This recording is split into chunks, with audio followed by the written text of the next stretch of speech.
dia, galera ainda do sétimo ano, tudo bem com vocês? Tomara que sim, que vocês estejam muito bem, né? E que possamos continuar assim com Deus nos ajudando, né? Amém. Pessoal, na nossa última aula, nós terminamos aí o capítulo que fala sobre renascimento, né?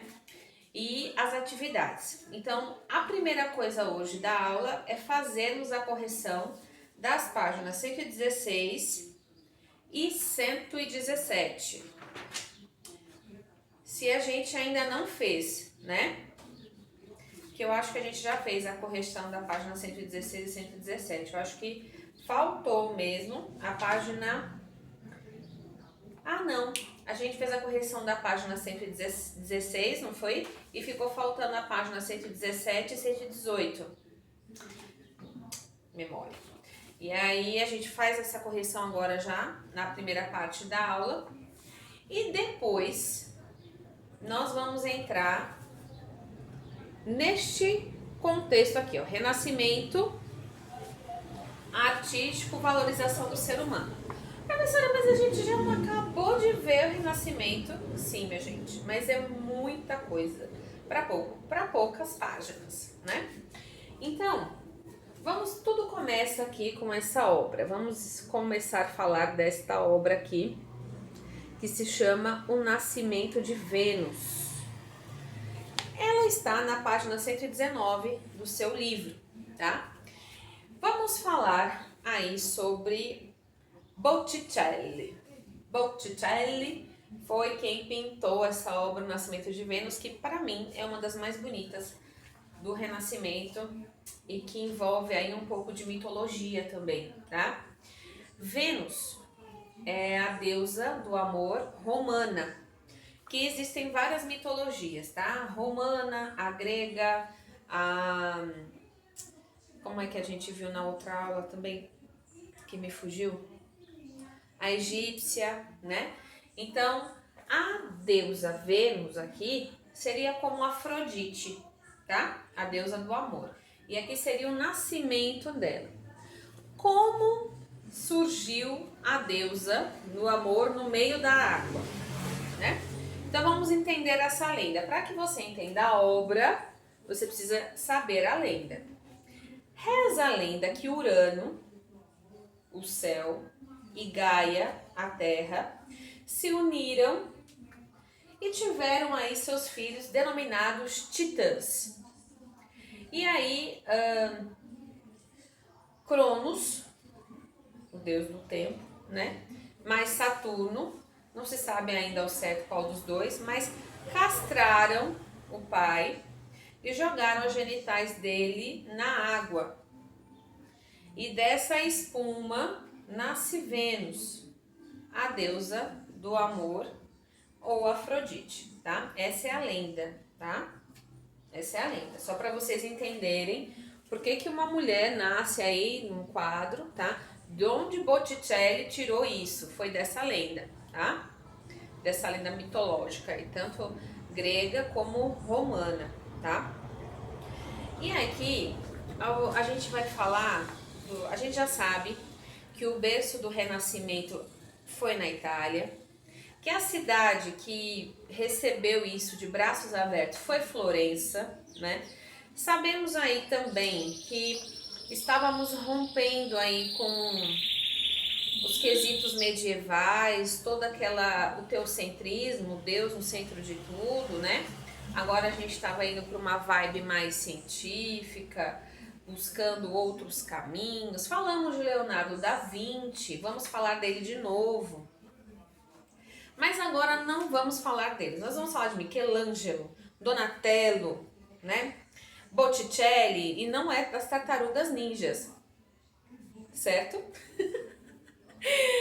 As tartarugas ninjas já estiveram. Olha só como o Renascimento, minha gente, é profundo, porque até as tartarugas ninjas se inspiraram nos grandes mestres aí do Renascimento. Olha só, né?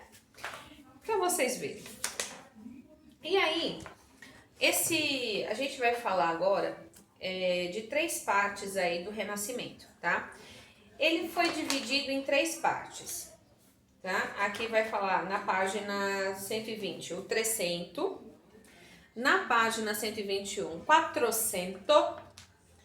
E na página, acho que ainda na página 121, vai falar do 500. São 3 partes, tá?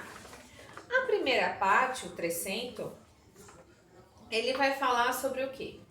Ele vai falar sobre o Giotto, que foi tudo que a gente já viu já na primeira unidade. Ele vai falar dessa primeira parte do rompimento das características medievais, né? Desse pensamento só ligado à religião, né? Outra coisa que ele vai colocar também, aqui a cidade de Florença começa a ter mais ascensão, né? Uma cidade-estado, tá? Então aqui é o início do Renascimento, tá? Esse, o 300, marca exatamente isso, o início do Renascimento, tá? E isso foi por volta do século XIV, tá? Já no 400, ele ocorre no século XV. Aqui o Renascimento ele ganha mais força, tá? Principalmente com as obras artísticas de Brunelleschi. Lembram dele? Da arquitetura que nós fizemos aí, os desenhos com as linhas de ponto, a linha do horizonte, o ponto de fuga. E ele que fez essa sacada, porque ele que fazia aí as construções e ele que teve essa sacada aí desses desenhos, tá? Então, Brunelleschi apareceu com essa novidade, Donatello, Masaccio, né? Isso tá lá na página 121 de vocês. Além do que, o amadurecimento dos valores humanistas, ou seja, o homem, né, no centro agora, né? O homem, o antropocentrismo. O homem agora vai ser o centro de tudo, tá? Isso aqui foi tão interessante que nesse período 400, o Renascimento não ficou preso só nas pinturas, não. Ele foi para filosofia, para arquitetura, para literatura, né? Entre outras vertentes aí que foram colocadas também dentro do Renascimento, tá? Vai falar aqui também sobre a Florença, que vai ser o centro artístico aí desse momento, né? Acho que é isso aqui que eu vou falar para vocês, que depois vocês vão fazer a leitura também. E agora a gente vai falar do 500. Esse período 500 é o período onde o Renascimento ele se fixa, ele amadurece, tá? Isso ocorre aí no final do século XV, tá? E aqui ele vai falar também,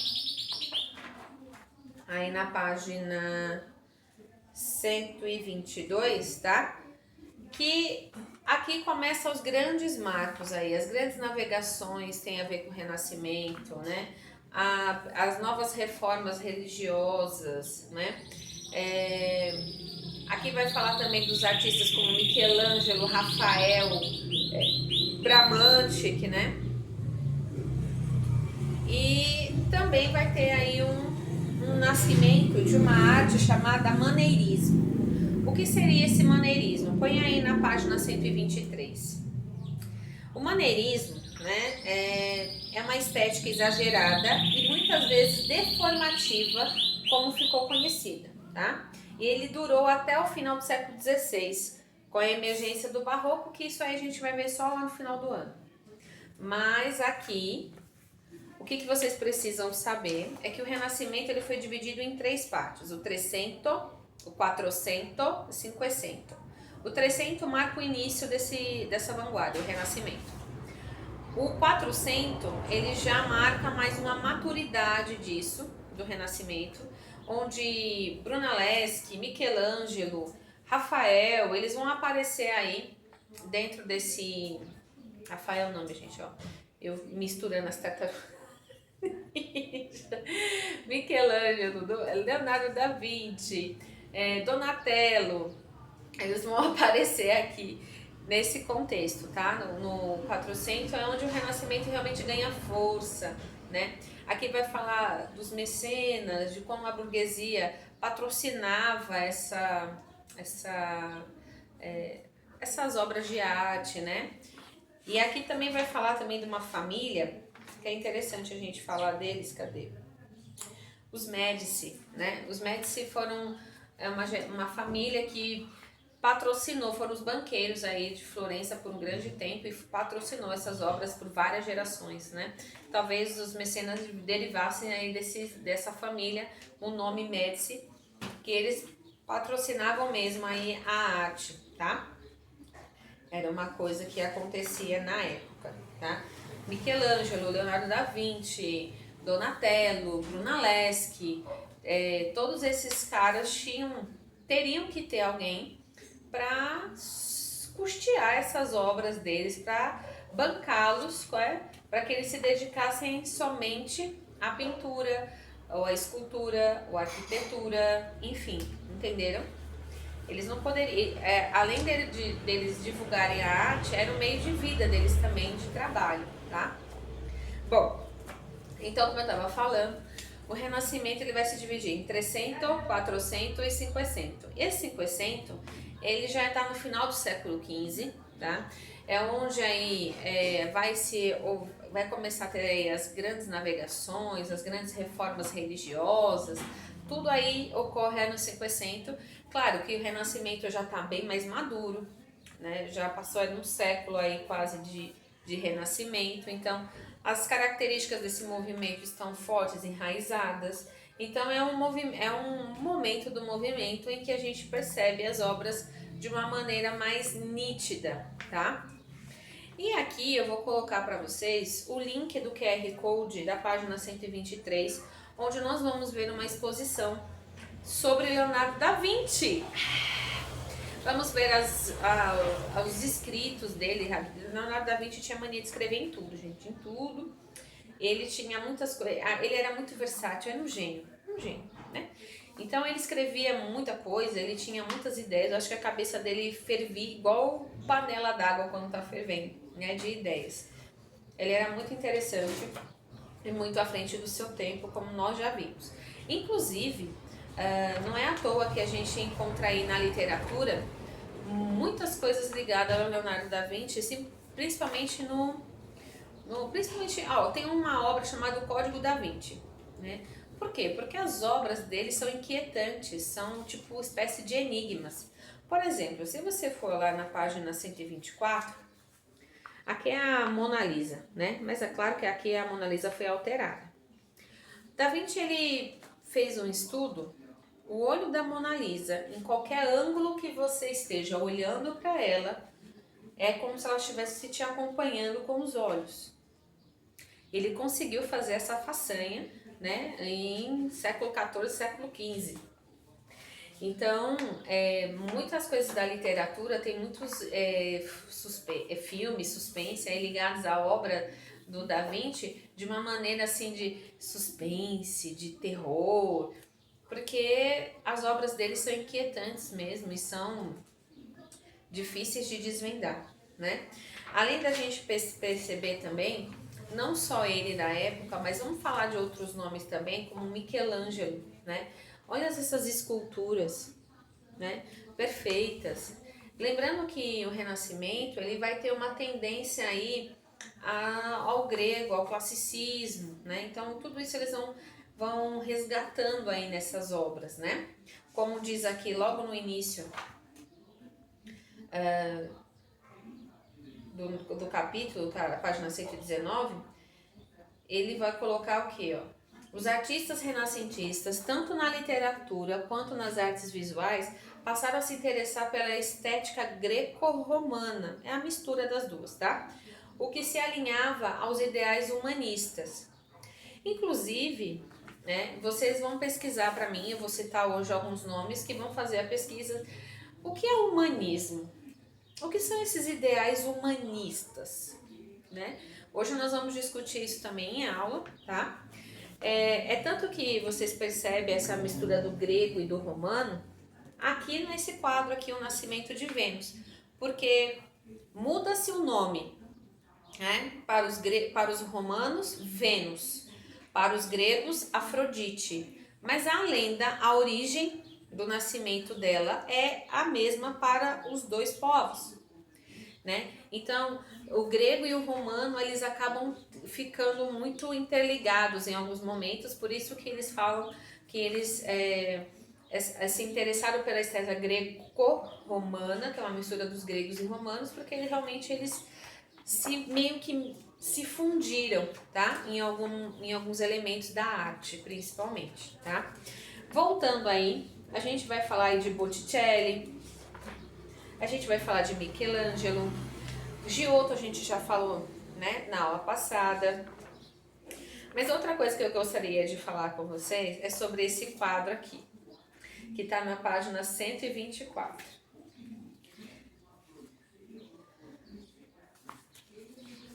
Eu vou ler e vocês me dizem, observando aí, tá, essa imagem. Vamos lá. É verdade? Retratos de Giovanni Arnolfini e de sua esposa é uma obra de 1434, realizada pelo pintor belga Jan van Eyck, por encomenda do senhor Arnolfini, rico comerciante italiano que vivia em Bruges, na Bélgica, com sua esposa Giovanna, filha de uma família também de grandes comerciantes. Como pertenciam a uma posição social de prestígio e tinham boas condições financeiras, encomendaram essa pintura para celebrar a gravidez de Giovanna. É verdade ou é mito? O que vocês acham? Vocês acham que esse casal encomendou esse quadro a Van Eyck porque eles estavam comemorando uma gravidez? Vocês acham isso? Você acha, Davi, isso? Até Davi ficou em dúvida agora. Davi é meu passarinho, viu, gente? Então, e aí? O que vocês acham? Sim? Mito, minha gente, é mentira. Na época do período renascentista, as mulheres tinham mania de colocar uma almofada embaixo da roupa. Não me pergunta por que elas tinham essa mania, né? Porque hoje as mulheres odeiam barriga, mas essa época, né? Elas colocaram uma almofada embaixo para ficar mais bonita. Não me pergunte, era a época, tá? É interessantíssimo, né? Meu pai, era muito natural elas usarem a almofada embaixo da vestimenta, então não era por isso, tá? Eles queriam mesmo o retrato, mas não era por esse momento, por esse motivo não, tá certo? Bom, a atividade de hoje, vamos voltando aí, depois da explicação, nós vamos fazer a correção das duas páginas que ficaram faltando. Vocês farão a leitura do capítulo 2 e vai ter essa atividade aqui, ó, da página 125, que essa daqui não vai ficar para hoje, vocês vão me entregar só na outra aula. Por quê? Porque vocês vão criar a Mona Lisa com colagens, tá? Então, não vai ser para hoje, vai ficar para a próxima. Hoje, eu vou fazer a correção com vocês vão fazer a leitura do capítulo e vamos ver a exposição do Leonardo da Vinci. Se der tempo, eu ainda passo uma atividade hoje. Se não, a gente faz na próxima semana e vocês me entregam da Mona Lisa também na próxima semana, tá? Porque eu acho que hoje, não sei quanto tempo cada um vai demorar para fazer esse tour aqui. E tá relacionado mais ou menos, tá bom? Beijo e até daqui a pouco no grupo.